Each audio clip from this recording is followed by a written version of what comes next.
Assalamualaikum warahmatullahi wabarakatuh. Shalom dan selamat pagi untuk kita semua.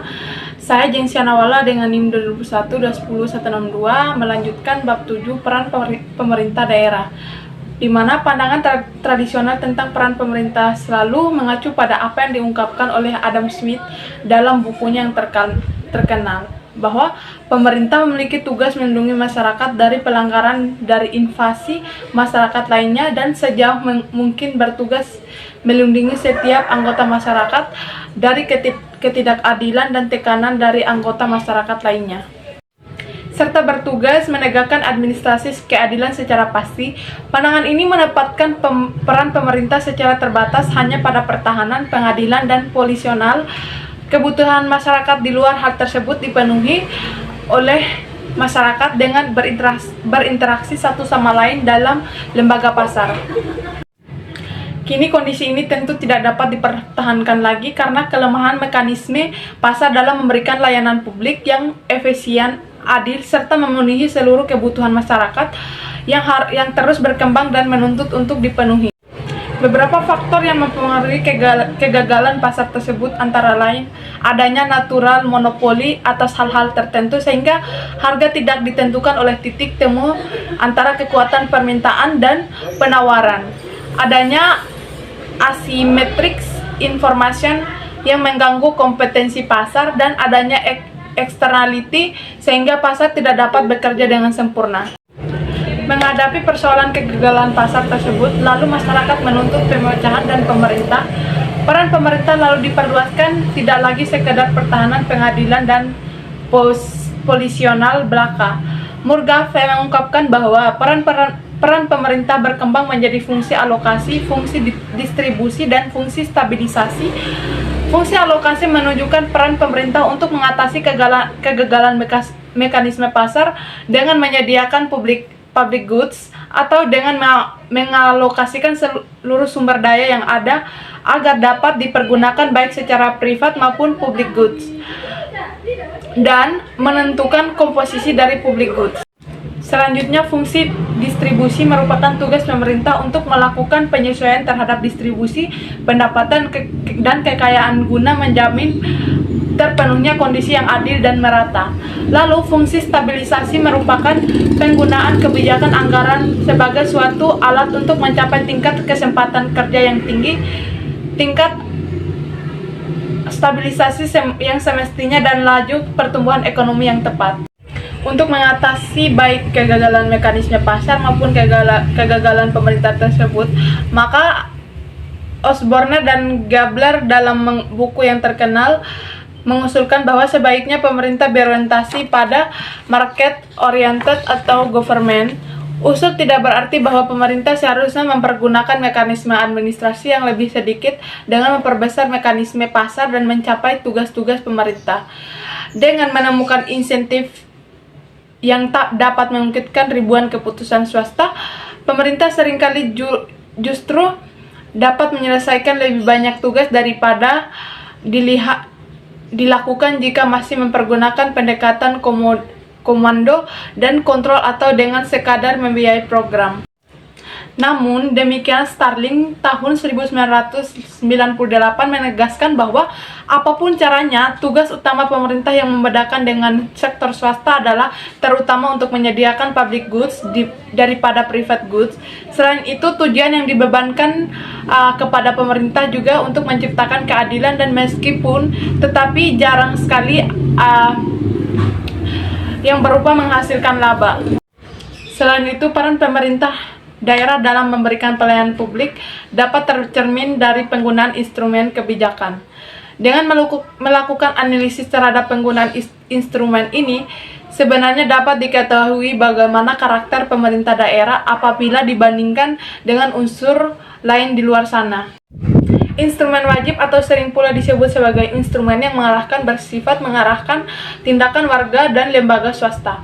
Dalam hal ini, pemerintah lebih mempergunakan otoritasnya untuk mengatur dan memerintahkan warga untuk melakukan tindakan tertentu atau regulation, atau mendirikan perusahaan yang dikontrol oleh pemerintah untuk menjalankan fungsi tertentu yang dipilih public owned, atau secara langsung melakukan penyediaan layanan publik melalui jalur birokrasi atau direct public goods. Semua ini merupakan instrumen yang bersifat memaksa karena memberikan peluang kepada pemerintah untuk menjalankan apapun yang dikehendakinya dalam koridor konstitusi yang luas ruang lingkupnya.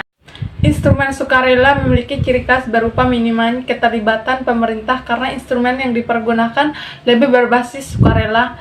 Dalam kondisi ini, seringkali pemerintah mengambil keputusan untuk tidak melakukan apa-apa terhadap masalah tersebut yang sudah diakui keberadaannya karena percaya atau memilih bahwa masalah tersebut dapat diselesaikan instrumen di luar pemerintah, seperti mekanisme pasar atau organisasi swadaya lainnya. Instrumen sukarela ini merupakan instrumen penting untuk mencapai tujuan kebijakan ekonomi dan sosial. Instrumen sukarela yang penting lainnya adalah pasar. Interaksi sukarela antara produsen dan konsumen dapat menjadi jembatan untuk mencapai kepuasan bagi keduanya. Produsen berusaha untuk memperoleh laba sebanyak-banyaknya, sementara konsumen dapat memperoleh barang sebanyak mungkin dengan jumlah uang yang terbatas. Banyak kebutuhan masyarakat dapat diperoleh melalui instrumen ini, sehingga menguntungkan pemerintah karena ia dapat menyediakan kebutuhan masyarakat tanpa biaya dan usaha yang signifikan dari pemerintah. Selanjutnya adalah instrumen pelelangan hak yang didasarkan pada asumsi bahwa pasar seringkali merupakan cara alokasi sumber daya dan efisien. Pelelangan hak merupakan cara pemerintah untuk memunculkan pasar dalam situasi ketiadaan pasar.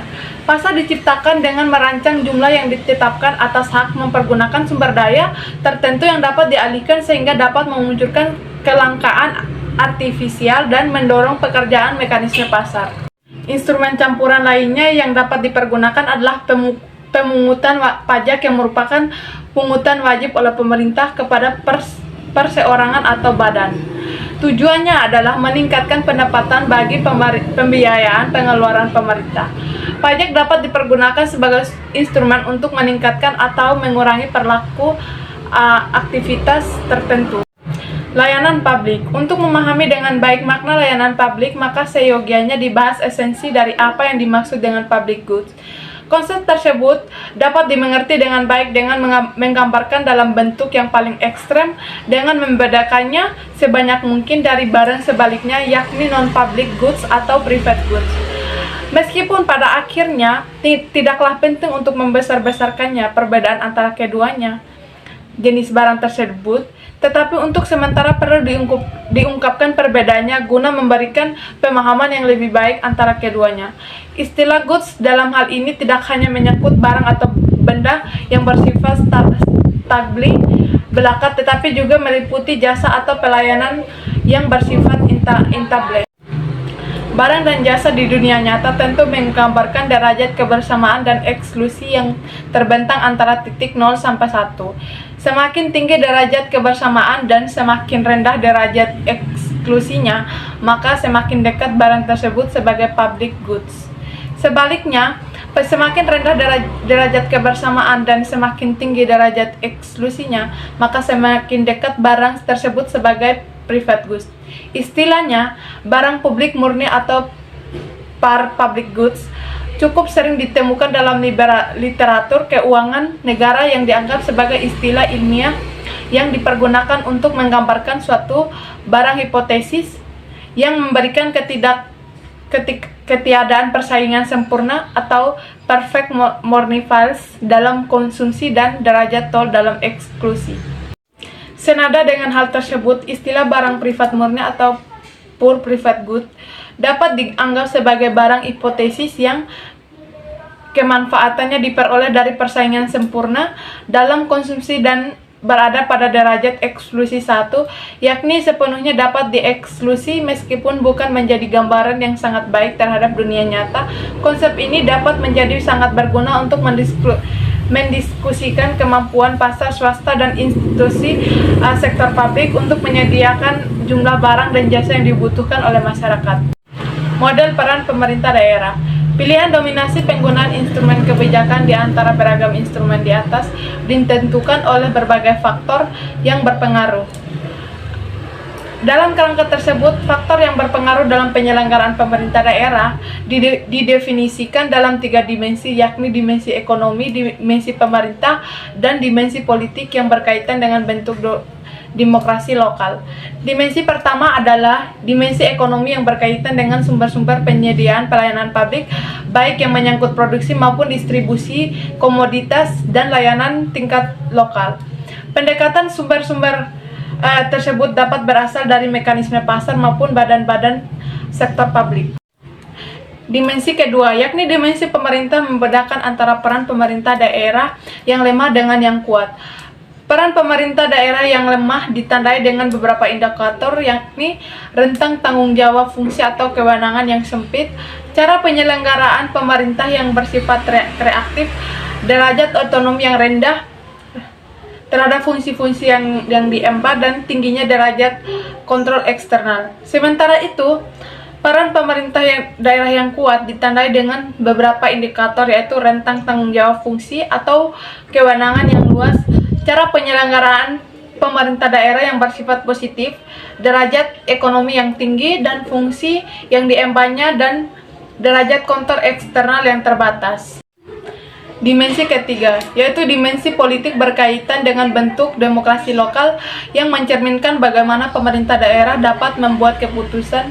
Dalam hal ini ada 2 titik yang berbeda.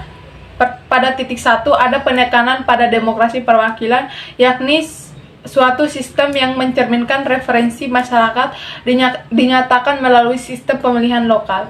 Sekali terpilih, partai yang berhasil atau partai yang berorganisasi di dalam Dewan Perwakilan Rakyat daerah menganggap dirinya memperoleh mandat untuk menerapkan kebijakan yang dijanjikannya dalam pemilihan umum. Dengan mengacu pada 3 dimensi tersebut, maka disusunlah beberapa model pemerintah daerah. Model pertama yang paling lama dan paling banyak dianut oleh berbagai negara dunia, terutama negara berkembang, adalah model tradisional bureaucracy authority. Ciri dari model ini adalah bahwa pemerintah daerah bergerak dalam kombinasi 3 faktor, yaitu pertama, menyediakan barang dan layanan publik lebih banyak dilakukan oleh sektor publik atau strong public sector. Kedua, peran pemerintah daerah sangat kuat atau strong local government karena memiliki cukup fungsi yang luas, model operasi yang bersifat mengarahkan, derajat otonom yang sangat tinggi, dan tingkat kendali eksternal yang rendah. Ketiga, mengambil keputusan dalam pemerintah daerah dan lebih menekatkan pada demokrasi perwakilan atau representatif demokrasi. Sesuai dengan kebutuhan masyarakat yang makin meningkat, tuntutan yang lebih terbuka, serta perkembangan globalisasi yang memicu peningkatan yang lebih cepat lagi dalam kebutuhan dan tuntutan akan layanan publik, maka model birokrasi tradisional tersebut biasanya dianggap tidak lagi memandai. Untuk itu diperlukan suatu model baru yang mampu beradaptasi dengan tuntutan perubahan ini. Model yang mampu menyelesaikan berbagai persoalan masyarakat serta merespon berbagai perubahan yang terjadi dengan cepat. Letchfar dan Walsh 1994 juga telah mengungkapkan bahwa alternatif perubahan dari model tradisional bureaucratic authority tersebut menuju 3 model alternatif dinilai lebih ideal. Alternatif model yang dapat dijalankan oleh pemerintah daerah dalam waktu dekat adalah pilihan antara community enabling authority atau marketing enabling authority. Model residual enabling seperti yang banyak diusulkan oleh banyak negara maju tampaknya bukan pilihan yang layak jika dipertimbangkan kondisi pada saat ini. Model residual enabling ini menempatkan pemerintah daerah sebagai penyelenggaraan layanan publik yang sama sekali tidak dapat dilaksanakan oleh sektor lainnya di luar pemerintah daerah. Perubahan menuju alternatif terakhir tersebut terasa terlalu cepat dan mendasarkan sehingga akan menimbulkan gejolak kesadaran pemerintah di daerah. Sementara itu, pilihan terhadap model community oriented enabling authority tampaknya lebih sesuai dengan daerah kabupaten yang sebagian besar wilayahnya bercorak pedesaan. Hal ini disebabkan oleh masih berkembang kondisi sosial dan lebih guyup sehingga mekanisme altruisme masih berjalan dalam menyediakan banyak kebutuhan masyarakat. Pilihan terhadap model ini tidak berarti menafikan sama sekali terhadap mekanisme pasar dan pemerintah, tetapi keberadaan instrumen masyarakat menjadi lebih dominan dibandingkan dengan sektor lainnya. Mungkin hanya itu saja dari saya. Mohon maaf jika ada kesalahan kata. Sekian dan terima kasih.